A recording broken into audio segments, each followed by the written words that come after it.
नमस्कार, मैं हूं अंकुर और आप देख रहे हैं सत्य हिंदी का सुबह 9 बजे का न्यूज बुलेटिन। बुलेटिन में देश और दुनिया की बड़ी खबरें जाने उससे पहले जान लेते हैं बुलेटिन की 5 बड़ी हेडलाइंस। सरकार ने माना E20 पेट्रोल से पुराने वाहनों का माइलेज 2 से 6% घट सकता। सुप्रीम कोर्ट ने पूछा, चुनाव आयुक्त चयन में निष्पक्षता दिखना भी जरूरी नहीं क्या? सुप्रीम कोर्ट बोला, खास हालात में पुलिस पैलेट गन का इस्तेमाल कर सकती है। प्रियंका गांधी की टिप्पणी पर 200 शिक्षाविदों ने खुला पत्र लिखकर जताई आपत्ति। जंतर मंतर रील विवाद के बाद छात्रों को मिल रही रेप और जान की धमकियां।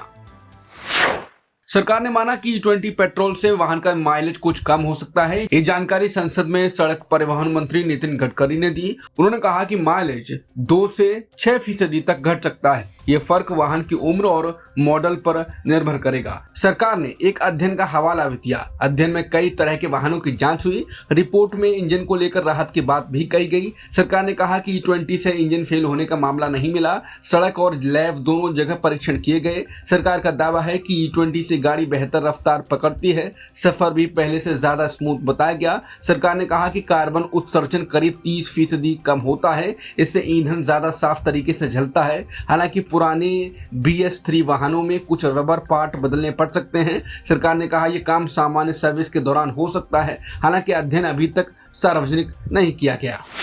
चुनाव आयुक्तों की नियुक्ति वाले कानून पर सुप्रीम कोर्ट में अहम सुनवाई हुई। सरकार ने कहा कि कानून को शक की नजर से नहीं देखा जा सकता। सॉलिसिटर जनरल तुषार मेहता ने सरकार का पक्ष रखा। केंद्र सरकार ने सुप्रीम कोर्ट से कहा कि अदालत यह मानकर नहीं चल सकती कि प्रधानमंत्री लोकतांत्रिक सिद्धांतों के खिलाफ काम करेंगे। उन्होंने कहा कि प्रधानमंत्री के पद की अपनी गरिमा होती है। उन्होंने पूछा कि क्या अदालत पहले से मान ले कि सरकार गलत करेगी। सरकार ने कहा कि ऐसा मानना संविधान के भरोसे पर सवाल उठाना होगा। मामला चुनाव आयुक्तों की नियुक्ति समिति से जुड़ा है। अभी समिति में प्रधानमंत्री, एक केंद्रीय मंत्री और विपक्ष के नेता हैं। याचिकाकर्ताओं का कहना है कि इससे सरकार का पलड़ा भारी हो जाता है। उनका कहना है कि नियुक्ति प्रक्रिया पूरी तरह स्वतंत्र नहीं दिखती। सुप्रीम कोर्ट ने पहले अलग व्यवस्था बनाने का आदेश दिया था। तब समिति में मुख्य न्यायाधीश को भी शामिल किया गया था। बाद में संसद ने नया कानून बना दिया। इस नए कानून में मुख्य न्यायाधीश को बाहर रखा गया। सुनवाई के दौरान अदालत ने भी कुछ अहम सवाल पूछे। जस्टिस दीपांकर दत्ता ने कहा कि चुनाव आयुक्त का पद बेहद महत्वपूर्ण है। उन्होंने पूछा, दूसरे पदों में मुख्य न्यायाधीश शामिल हैं, यहाँ क्यों नहीं? अटॉर्नी जनरल ने कहा कि संसद को कानून बनाने का पूरा अधिकार है। उन्होंने कहा कि सिर्फ दूसरा तरीका संभव होने से कानून गलत नहीं हो जाता। मुख्य चुनाव आयुक्त और चुनाव आयुक्तों की नियुक्ति प्रधानमंत्री, एक केंद्रीय मंत्री और लोकसभा में विपक्ष के नेता वाली 3 सदस्यीय समिति से किए जाने पर सवाल उठाते हुए सुप्रीम कोर्ट ने गुरुवार को पूछा कि क्या इस पूरी प्रक्रिया में निष्पक्षता दिखाई भी नहीं देनी चाहिए।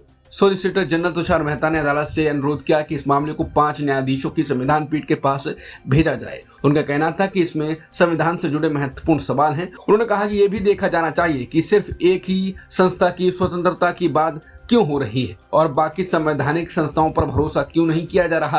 पीठ ने इस अनुरोध पर अपना फैसला सुरक्षित रख लिया। मेहता ने कहा कि समिति में किस मंत्री को रखा जाएगा यह प्रधानमंत्री का फैसला होता है। वो चाहे तो गृह मंत्री को चुने, पशुपालन मंत्री को चुने, मत्स्य पालन मंत्री को चुने या बिना विभाग वाले मंत्री को चुने। अगर अदालत सिर्फ इसलिए सवाल उठाती है कि समिति में सरकार के 2 मेंबर हैं और विपक्ष का 1 मेंबर है, तो इससे यह संदेश जाएगा कि अदालत को इस व्यवस्था पर भरोसा नहीं। इस पर जस्टिस दत्ता ने कहा, यह भरोसे की कमी का मामला नहीं। चुनाव आयुक्त एक स्वतंत्र व्यक्ति होना चाहिए। सवाल यह है कि उसका चयन कौन कर रहा है। हम मानते हैं कि अनुच्छेद 324 के तहत बने कानून के अनुसार समिति उसका चयन कर रही है, लेकिन क्या उस समिति में ऐसे लोग नहीं होने चाहिए जिनसे निष्पक्षता दिखाई भी दे? हम ये नहीं कह रहे कि समिति में निष्पक्षता नहीं, जैसे कहा जाता है कि न्याय सिर्फ होना ही नहीं चाहिए बल्कि होते हुए दिखाई भी देना चाहिए। हमारा सवाल उसी दूसरे पहलू से जुड़ा है।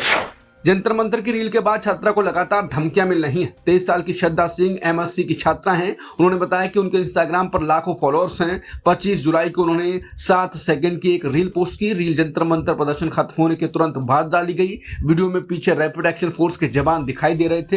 रील पर एक विज्ञापन का जिंगल लिखाया गया था। श्रद्धा का कहना है कि वीडियो सिर्फ मनोरंजन के लिए बनाया गया था। उन्होंने बताया कि 1 घंटे में वीडियो 10 लाख से ज्यादा बार देखा गया। इसके बाद वीडियो तेजी से दूसरे पेजों पर शेयर होने लगा। कुछ सोशल मीडिया अकाउंट्स ने उन पर सेना का अपमान करने का आरोप लगाया। विवाद बढ़ते ही श्रद्धा ने रील हटा दी। 3 दिन बाद उन्होंने 2 माफी वाले वीडियो भी पोस्ट किए, लेकिन श्रद्धा का दावा है कि धमकियां अभी भी नहीं रुकी। उन्होंने कहा कि उन्हें रेप और जान से मारने की धमकियां मिल रही हैं। पीएम मोदी ने कहा कि नया कानून परीक्षा व्यवस्था को और मजबूत बनाएगा। यह कानून संसद के दोनों सदनों से पास हो चुका है। मोदी ने इसकी जानकारी इंस्टाग्राम पर साझा की। उन्होंने छात्रों को साथियों कहकर संबोधित किया। उन्होंने कहा कि सरकार लगातार जरूरी कदम उठा रही है। उनका कहना है कि पेपर लीक बड़ी चुनौती बन चुका है, इसी वजह से नया कानून लाया गया है। मोदी ने कहा कि इससे परीक्षा प्रणाली और मजबूत होगी। उन्होंने भरोसा दिलाया कि सरकार सुधार जारी रखेगी। उन्होंने कहा कि सरकार निष्पक्ष और भरोसेमंद परीक्षा प्रणाली के लिए प्रतिबद्ध है। जंतर मंतर पर हुए छात्र प्रदर्शन में पैलेट गन के इस्तेमाल को लेकर सुप्रीम कोर्ट में सुनवाई हुई। अदालत ने कहा कि कुछ खास हालात में पुलिस को पैलेट गन इस्तेमाल करने की अनुमति है। हालांकि सुप्रीम कोर्ट ने यह भी साफ किया कि 20 जुलाई के प्रदर्शन में पैलेट गन का इस्तेमाल सही नियमों के तहत हुआ था या नहीं, इसकी जांच की जा सकती है। Chief justice Suryakant, justice Joymalya Bagchi और जस्टिस बी मोहना की बेंच ने उस याचिका पर सुनवाई की जिसमें कानून व्यवस्था संभालने के दौरान मेटालिक पैलेट गन के इस्तेमाल पर पूरी तरह रोक लगाने की मांग की गई। इसके साथ ही सभी घायलों को मुआवजा दिया जाए और पूरे मामले की निष्पक्ष जांच कराई जाए। इस पर कोर्ट ने कहा कि विरोध प्रदर्शन करना लोकतांत्रिक अधिकार है और प्रदर्शनकारियों के खिलाफ हिंसा नहीं होनी चाहिए, लेकिन अगर कोई प्रदर्शन हिंसक हो जाता है और हालात बेहद बिगड़ जाते हैं तो पुलिस को कानून व्यवस्था संभालने के लिए अलग अलग स्तर पर कार्रवाई करनी पड़ सकती है। इसलिए पैलेट गन पर पूरी तरह रोक नहीं लगाई जा सकती, लेकिन इसके इस्तेमाल को लेकर मानक जरूर तय किए जा सकते हैं। 20 जुलाई को जंतर मंतर और संसद मार्च में शामिल 6 छात्र प्रदर्शनकारियों को दिल्ली सरकार ने बड़ी राहत दी। दिल्ली गृह विभाग ने आदेश जारी कर कहा कि प्रदर्शन में शामिल लोगों के खिलाफ अब कोई नई कानूनी कार्रवाई नहीं की जाएगी और इस मामले को बंद माना जाएगा। जिन लोगों को पहले गिरफ्तार या हिरासत में लिया गया था उनके मामलों को जल्द समीक्षा कर रिहाई की प्रक्रिया भी तेज की जाएगी। हालांकि सरकार ने साफ किया कि यह राहत उन लोगों को नहीं मिलेगी जिनको पहले से आपराधिक रिकॉर्ड है। ऐसे मामलों में सुप्रीम कोर्ट के निर्देशों के मुताबिक कार्रवाई जारी रहेगी। गौरतलब है कि 20 जुलाई को हुए चलो संसद मार्च के दौरान हुई हिंसा के मामले में दिल्ली पुलिस ने 13 एफआईआर दर्ज की थी। इस बीच सीजेपी के संस्थापक अभिजीत दीपके लगातार आरोप लगा रहे थे कि प्रदर्शन में शामिल छात्रों को अलग अलग राज्यों से पुलिस परेशान कर रही है और गिरफ्तारी की धमकी दे रही है, लेकिन अब छात्रों को राहत मिल गई है।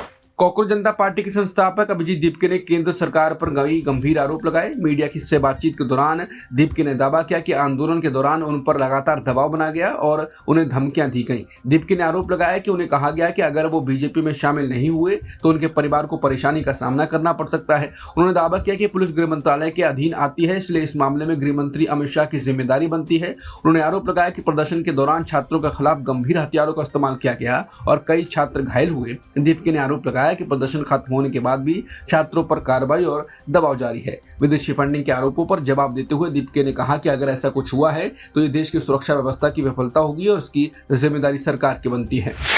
एंटी पेपर लीक के बिल पर चर्चा के दौरान गुरुवार को राज्यसभा में जोरदार हंगामा देखने को मिला। विपक्ष के नेता मल्लिकार्जुन खड़गे के एक बयान पर सत्ता पक्ष ने कड़ी आपत्ति जताई और सदन में जमकर विरोध किया। मामला तब गर्मा गया जब खड़गे ने शिक्षा व्यवस्था पर बोलते हुए मनुस्मृति का जिक्र किया। उन्होंने आरोप लगाया कि देश में शिक्षा गरीबों के लिए मुश्किल होती जा रही है और विश्वविद्यालयों के अहम पदों पर आरएसएस से जुड़े लोगों को नियुक्त किया जा रहा है। इसी दौरान उन्होंने मनुस्मृति का जिक्र करते हुए कहा कि इससे शिक्षा के क्षेत्र में जातिगत भेदभाव को बढ़ावा मिला। खड़गे के इस बयान के बाद राज्यसभा में सत्ता पक्ष के सांसदों ने जोरदार आपत्ति जताई। एनडीए सांसदों ने नारेबाजी शुरू कर दी और सदन की कार्यवाही में कई बार रुकावट आई। सदन के नेता जेपी नड्डा ने खड़गे के आरोपों को खारिज करते हुए कहा ये बातें झूठ हैं और देश में गलत संदेश दे सकती हैं। जेपी नड्डा ने कहा कि विपक्ष के नेता को अपने बयान को प्रमाणित करना चाहिए। उन्होंने सभापति से मांग की कि ऐसे शब्दों को रिकॉर्ड से हटाया जाए। बढ़ते हंगामे के बीच राज्यसभा के सभापति सीपी राधाकृष्णन ने मनुस्मृति से जुड़ी खड़गे की टिप्पणी और संबंधित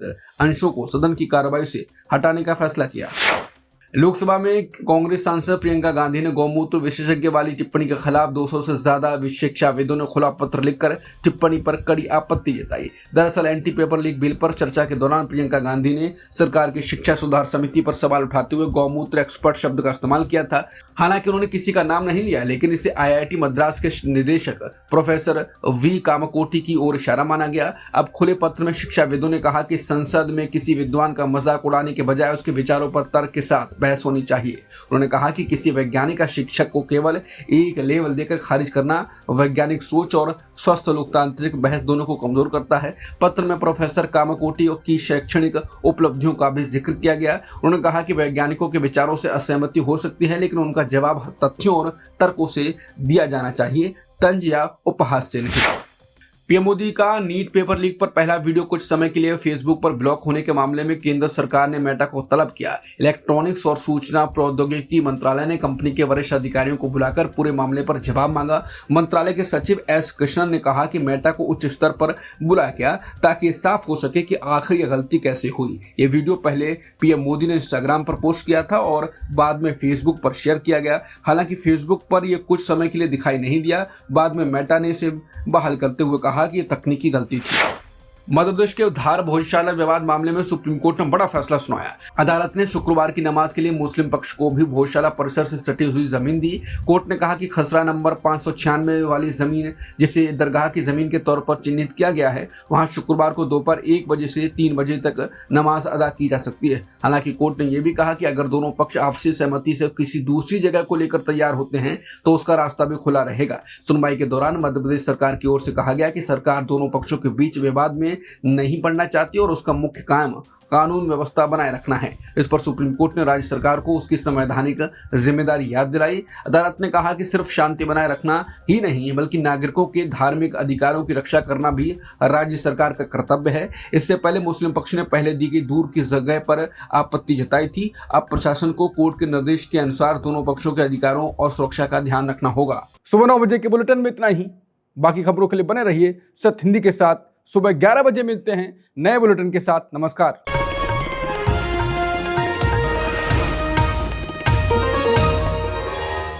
Copyright disclaimer under Section 107 of the Copyright Act 1976. Allowance is made for fair use for purposes such as criticism, comment, news reporting, scholarship, and research. Fair use is a use permitted by copyright statute that might otherwise be infringing.